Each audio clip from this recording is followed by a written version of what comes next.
Hello again. Today I've decided to transplant the most difficult starting scenario from Project Zomboid, called A Really CDDA, into Rimworld. In case you don't know, you start in a burning building, drunk, ill, and with a nasty crotch wound.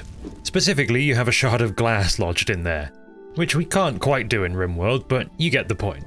Of course, there's also that other thing in Zomboid, the zombies. So I've set up a scenario that has a permanent death pall resurrection, meaning anything that dies on the map can and will get back up again. I want to try and survive this scenario for as long as it takes to begin to feel like a normal Rimworld game. Starting alone, with no equipment or resources, I'm not sure how well this will go. But let's get into it.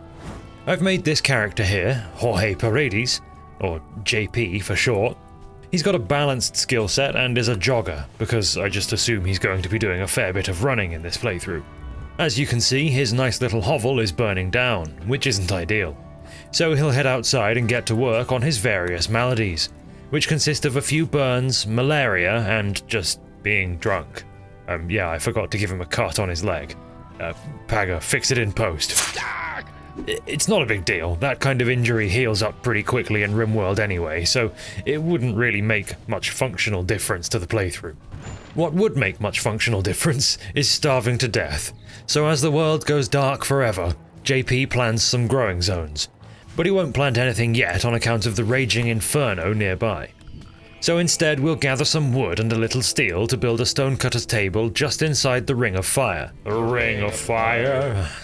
There's no wind right now, so it's just going to keep on burning outwards in every direction. And it burns, burns, burns. First things first then, JP needs a bed. Also, this playthrough is just generally very dark, so we'll have to brighten it up for most of the video. That's better.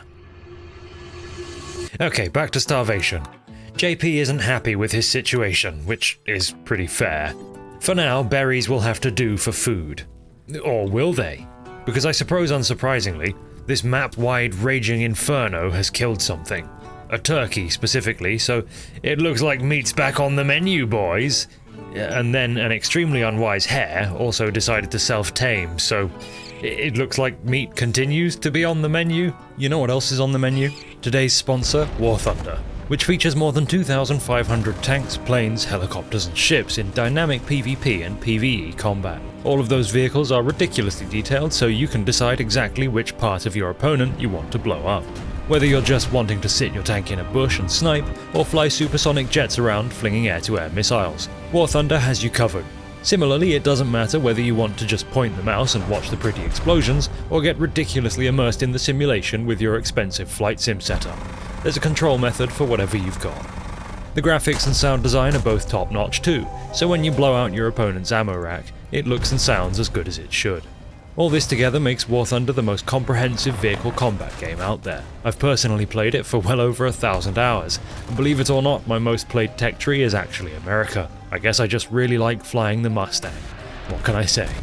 So, play War Thunder now for free, whether you're on PC, PlayStation or Xbox, and use my link from the pinned comment or description below to get yourself a large bonus pack, containing multiple premium vehicles, premium account, and a shiny 3D eagle head to stick on your vehicles. This stuff is available for a limited time, so go ahead, click the link. Now, where were we? Ah yes, meat. If only we had some way to cook it. So let's make some way. A fueled stove. There's just one problem with that. Wood. You see, there's been a rather large forest fire, leaving us with naught but burned stumps to harvest for a few wood each. Which sucks, but it does get the job done, just about. The world's fauna, it seems, is drawn to JP's inexorable musk, because here come 4 goats, desperate to join this squalid mess of a colony.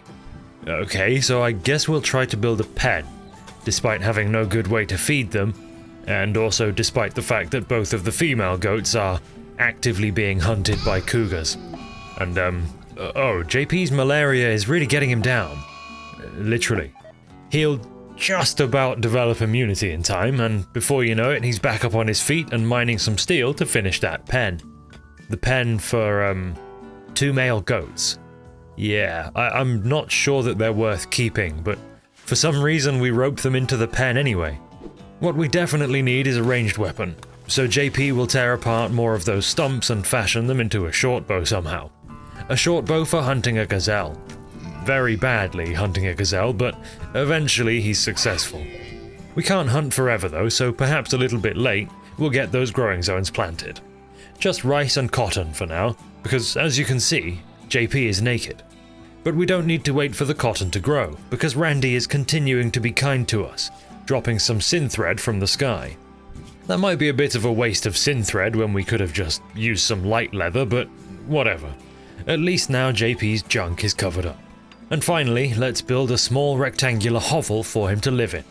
It'll take a while to build because JP's got other stuff to do as well, like mining components, harvesting rice, and, just staying alive. But eventually we have a decent bedroom.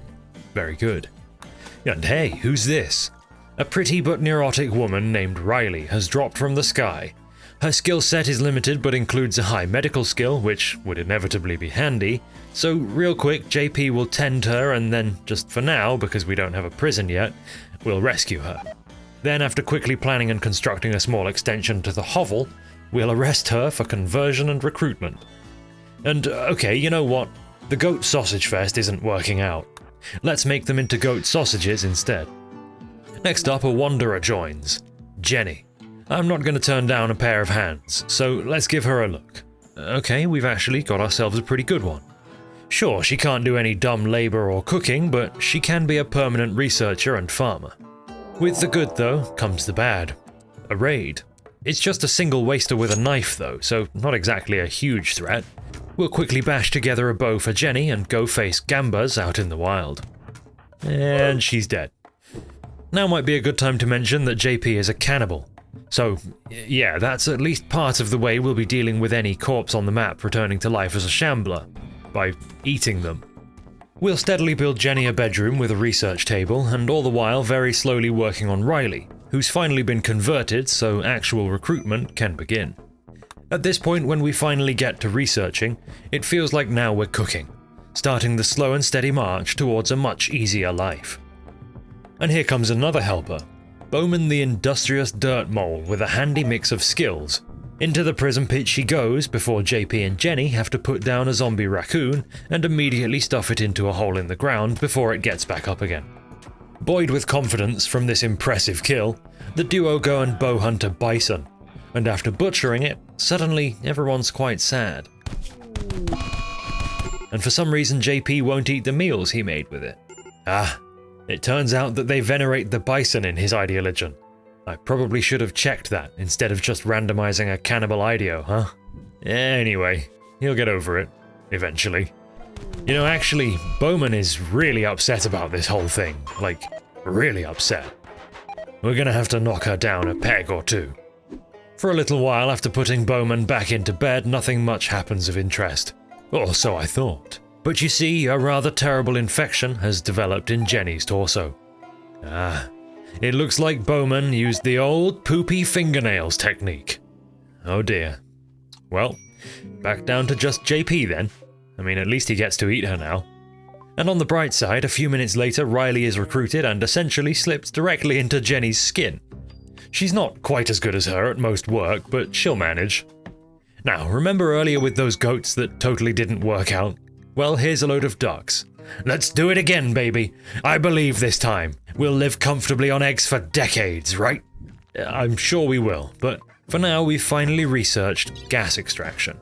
So pretty soon we'll bring this hovel into the 20th century with gas-powered lighting and all that. First though, we'll begin roping the ducks home, having built another small pen for them. And hey, what's this? Looks like a caravan got ate by the zombies and dropped some nice stuff, including an auto pistol that'd surely be very good to have indeed. The only problem is that it's surrounded by the undead. So this is going to take some micro, old school, Wings of Liberty styly. JP's the better shot, so he'll take the long way round, luring away the shamblers and then coming back in for the auto pistol whilst Riley grabs a revolver. Okay, they both got clawed up pretty bad there. Look, I never said I was good at StarCraft. Whatever, we got the guns, and now we just have to do a lot of kiting to clean up the stragglers before heading home for a well-earned rest. Sometime later, whilst JP is out mining, having mostly healed up, and Riley is just wandering around the base crying, Bowman decides, for some reason, to join up. With 3 colonists then, let's get gassy. With a constant supply of Helixien being pumped out just to the east, we'll stick a generator by the farms and then throw some radiators around the place to keep it warm since we're headed into fall and winter now. We'll do lighting next, but first, fuck a duck, they've all got the plague. So screw it like they're explosive corkscrew penises, butcher the lot of them. Of course, we don't actually butcher them quickly enough and end up having to deal with a couple of zombie ducks too. I suppose I brought this upon myself, but whatever. At least we have lighting now. That's something. It's not much, but it's something. When you're this far into the game and celebrating lighting up a bedroom, you know it's a rough playthrough. But at least the raids aren't too rough, because our colony wealth is still pretty tiny. Also, we get to eat the raiders, which is always a bonus. Alright, a trader has managed to get to the colony unharmed for a change, so we can sell them the goods dropped by the last lot. Which we didn't actually have to collect, by the way. If something's on the map, you can just put a home area around it and then you can sell it. So we'll buy some plasteel for later, and are left with about 800 silver too, which is nice. Now we're making good progress through the tech tree. With gunsmithing finished, we're moving into the more advanced firearm stuff, which is probably for the best, because here's another lone Wookiee. I mean, we don't really need anything more advanced for just one hairy dude waving a knife around, but we'll probably be thankful for the technology later.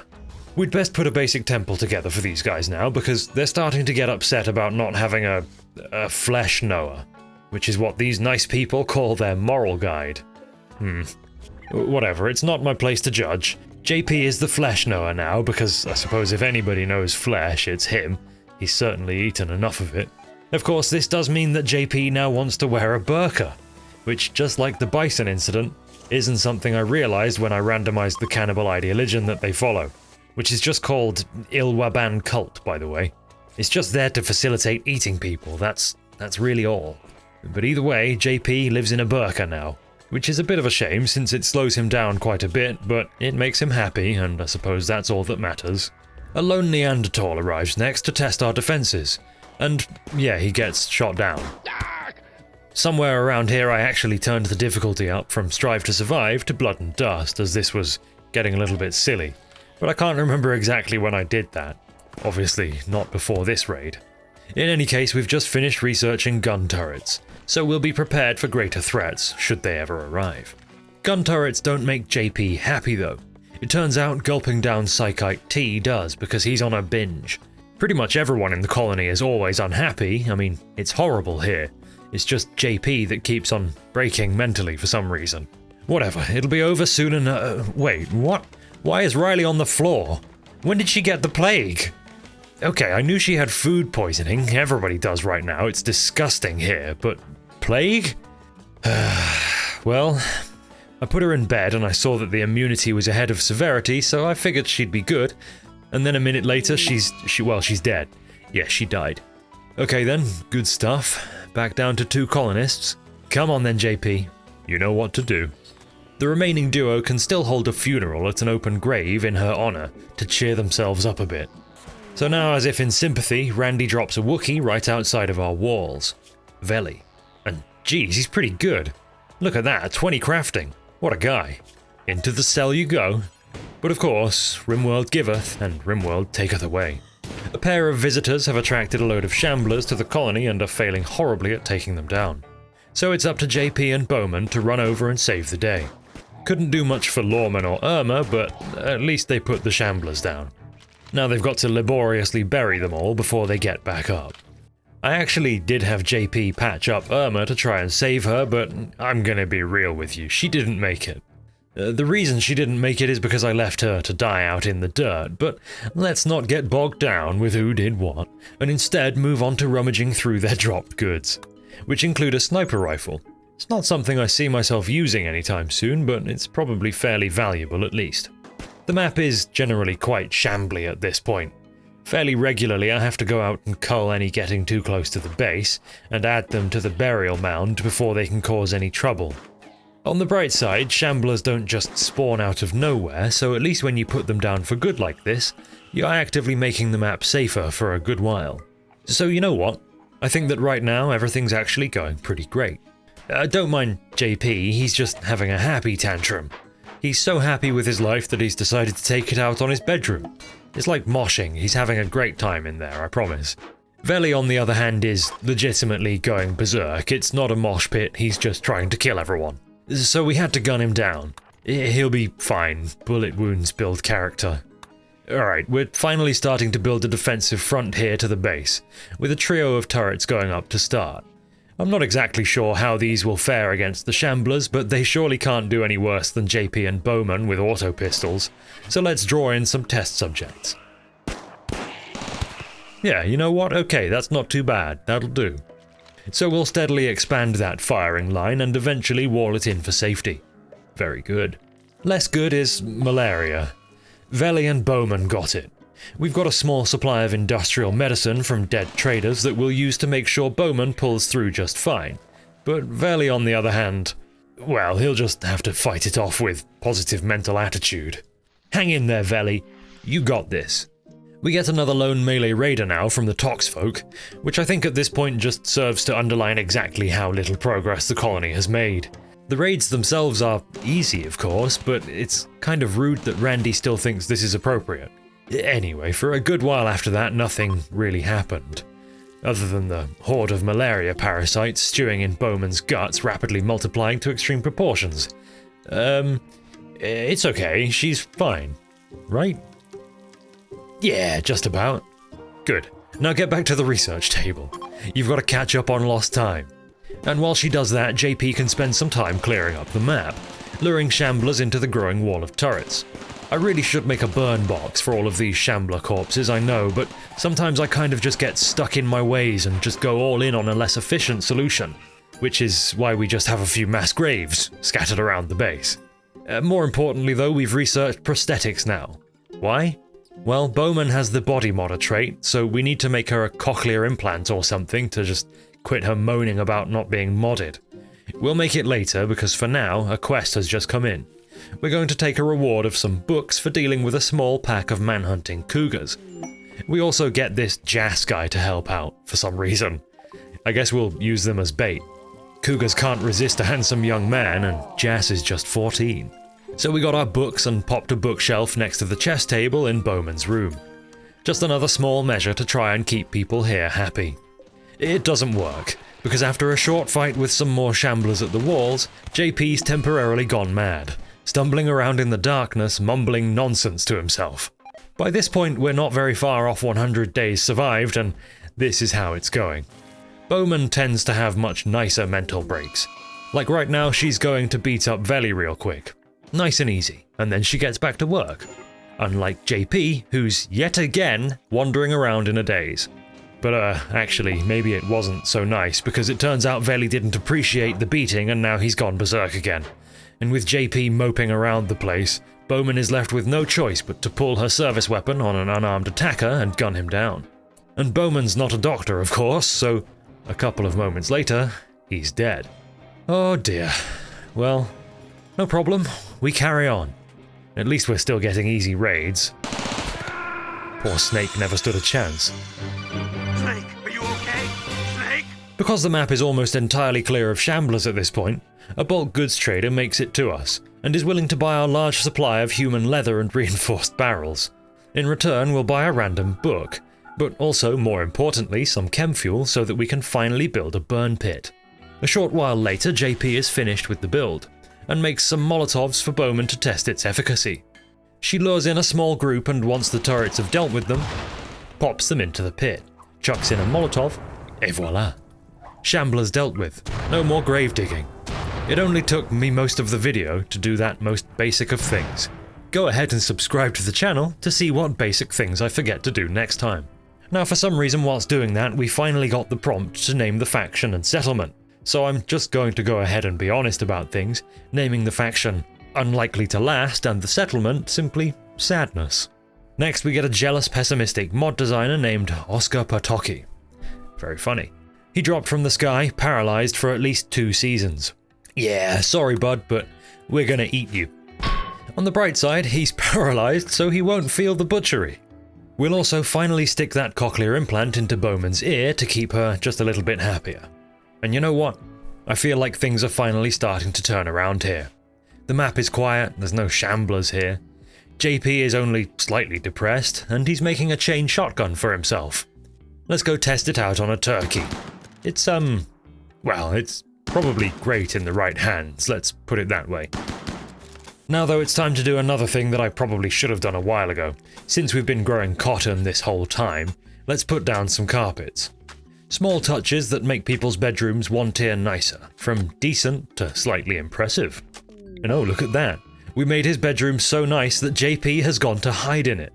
Fantastic. But I think it's time for some balance in this story. Looks like the difficulty bump has finally kicked in. The pig folk heard about our carpets and they want to take them from us. 3 of them showed up and they've even brought guns with them for a change. Granted, we have a wall of 6 turrets, so, it's still not really a challenge. Wiener here did bring a smoke pack, though, that saved him from the turrets. JP had to come and use that shiny new gun of his. And come to think of it, you know what, Wiener? I like your gumption. Come here, I've got a prison cell with your name on it. JP is actually getting pretty good at converting people to his weird cannibal ideology by now too, so the process of bringing Wiener on board should be pretty quick. It's time to expand the base a little bit. For too long, JP's bedroom has also been a dining room and Bowman's has also been a rec room. So it's time to make a dedicated space down on the southwestern corner of the base, as well as a nice bedroom for Wiener once he joins. This mediocre Wookiee also crashes from the sky and joins Wiener in his cell. He's got great traits, but really mediocre skills. Whatever, it's good enough for me. In no time at all, Wiener is recruited, before I could even finish building him a bedroom. Well, that'll have to do for now, it's got a bed and a roof. JP though is still, and seemingly always will be, an asshole. Going on an insulting spree before getting, frankly, what he deserves from Bowman. That's right, you dickhead, crawl back to your bed. So we've just passed over day 101, and I feel like we are indeed getting towards normal Rimworld game at this point, but I'm not quite done yet. Once JP wanders by in a daze, Wiener keeps on working away at the dining hall and rec room, which will have some lovely carpets and tiling. But we're interrupted by a small horde of man-hunting squirrels, which need mowing down by automated gun turrets before being burned in the box to prevent them from getting back up. This burn box is really convenient. Why didn't anybody tell me about this sooner? Anyway, the dining and rec room is finished, complete with its interactive table, brought from a trader a little while ago. And with Shirk the Wookiee recruited, bringing our population up to 4, I think we're done here. We've got a self-sufficient, fairly well-defended colony where, usually, everybody is happy. Even JP, the whiny bitch. That was fun. For the majority of this playthrough, it really was a struggle to keep the colony alive, and in fact, one particularly bad event probably would have ended it. Might have gotten pretty lucky with the way things went here. Also, thank you once again to War Thunder for sponsoring this video. Remember to click my link below to get that juicy bonus pack. In any case, I hope you enjoyed the video. If you did, click like, you know the drill, it helps a lot. But whatever you do, please remain indoors. JP's wandering around in a daze out there somewhere, and he's got a chain shotgun. Until next time, thanks for watching, and goodbye.